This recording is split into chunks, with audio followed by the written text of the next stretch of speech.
Mr. Dudley, would you like to respond as well? Sure. Well, I don't disagree with Senator McCarter. Let's not forget one thing. Why do illegals come to our country? They come here to work. So I think we need to strengthen our laws to make sure that businesses that hire illegals are penalized. If they're penalized enough to the point that they won't hire an illegal, there's no reason for them to even be here. So, to me, I mean, that's what we're going to have to do. And you can blame it on whatever you want, but we've got to penalize businesses that hire illegals in this state. Mr. Pollock? Gentlemen, it is well reported that the state is behind on its bills. Not just payments due to educational institutions, but also simple utility usages of district offices. The example the state is setting is loud and clear. The state, just like many of your constituents, is having trouble keeping the lights on and the phone hooked up. My question, if elected, how do you propose to set priorities on who receives past payments first, knowing that the money available could run out before all concerned parties are paid in full? Mr. Dudley, would you like to answer that question first? Well, that's a great question. I'll tell you, as a legislator, it's really hard to actually go down and say who's going to get top billing. But I can tell you this. What we have to do in Illinois is create a friendlier business climate.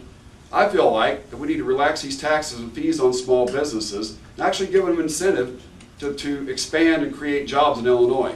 The $2,500 tax credit, I really like the idea of that, except I would have broadened it to everybody that would hire somebody for a year, not just businesses under 30.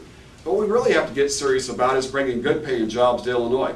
The Tenaska coal mine that we're talking about, or the coal-fired plant in Taylorville, putting coal miners back to work, supplying coal to that, high-speed rail, agricultural, biofuels, wind farms, all these things, well, we have to get serious about to put people back to work and take them off the unemployment rolls, which will then increase revenues to the state so we can pay those bills that you're talking about. Senator McCarter? Let me take everybody back to the question. How do you prioritize paying the bills once we have the money? I think you've got to look at some hardship cases. You've got to look at some human service providers that are on the verge of closing their facilities. The beacons, the Macon Resources, the folks that have critical programs to our youth, our handicapped, our elderly. You've got to consider those, and you would have to prioritize those. The bigger question is, how do you actually get to the point where you can pay your bills? The bottom line is, we have not lived within our means, folks. We've gone through this recession. Everyone has. Your family has. My business has. Our churches has. Our schools have. Everyone has made the tough choices to live within our means. The only people that have not done it is state government. It's the only one that has not done it. And enough is enough. We've got to hold them. We've got to hold these folks accountable. And I look forward to the time we get back to having to make that decision. Emily? In Macon County, voters will be asked this November whether they approve of a sales tax increase to benefit schools. How do you personally feel about this proposal, and how do you think schools in general should be funded? Senator McCarter, I'll let you answer this first. Sure. Well, I'm not in favor of a sales tax to support schools. Let me tell you why. As high as property taxes are, I like the fact that I can elect the school board member who has the choice and has the ability to either raise or lower my property taxes. I know where to find that guy. He may show up at church with me, and I've got his ear. If you change the system of funding schools away from a property tax-based system, you will move the decision makers to Springfield. You will have to go to Springfield and argue with the legislators who will be protecting Chicago's resources and fight for your money there. I don't want to have to go to fight for my school money in Springfield. I want to have those folks locally to where I can, and they can do what's best for this school district. No school district is the same. I don't want Decatur schools to be treated like Chicago schools. Mr. Dudley? I got to tell you, I find this to be an amazing fact coming from a man that made his way with a website called ourtaxmoney.org claiming to try to lower people's property taxes.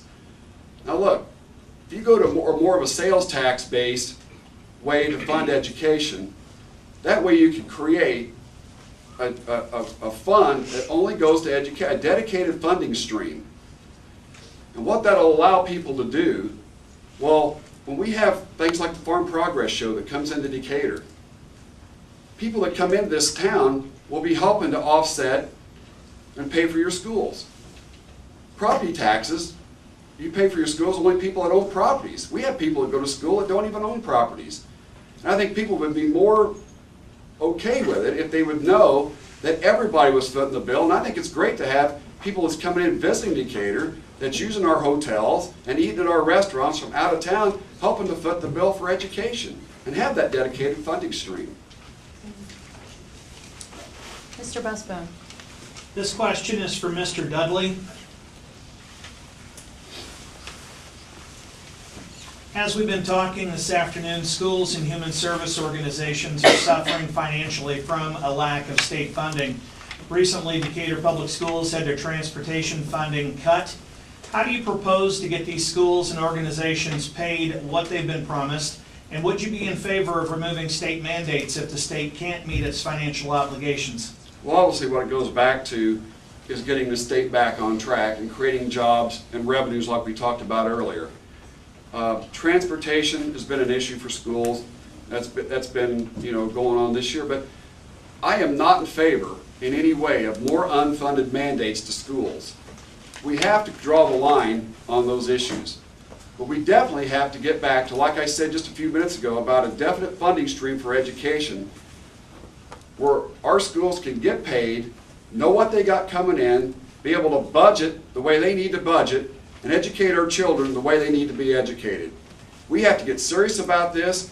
As legislators, we need to get down, roll up our sleeves, and work hard to make this happen. I think some of our legislators don't want to work on a new tax structure because it's too much work.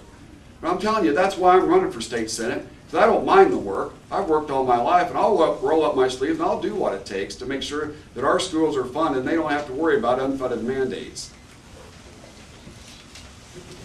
Well, I co-sponsored the bill to relieve schools of unfunded mandates. There's not much we can do for immediate income for our schools.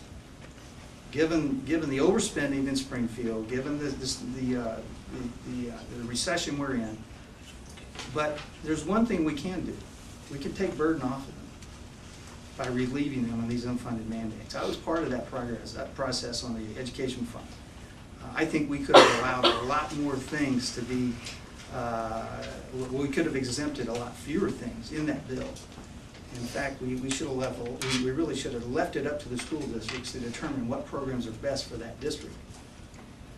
And so, again, another tax, and unless my opponent's got some kind of a deal made to swap a property tax for a new sales tax, I would be opposed to that. And I do appreciate the plug in my organization, ourtaxmoney.org, that I started. Thank you. Mr. Bullock? Gentlemen, you both clearly stated how you would not fund education, or how you would not get in the way of progress concerning educational institutions. To follow along that line, what more specifically would you do to assist the educational institution, either in funding or in money? Senator McCarter? Well, again, I think the unfunded mandates is the quickest thing that we can do.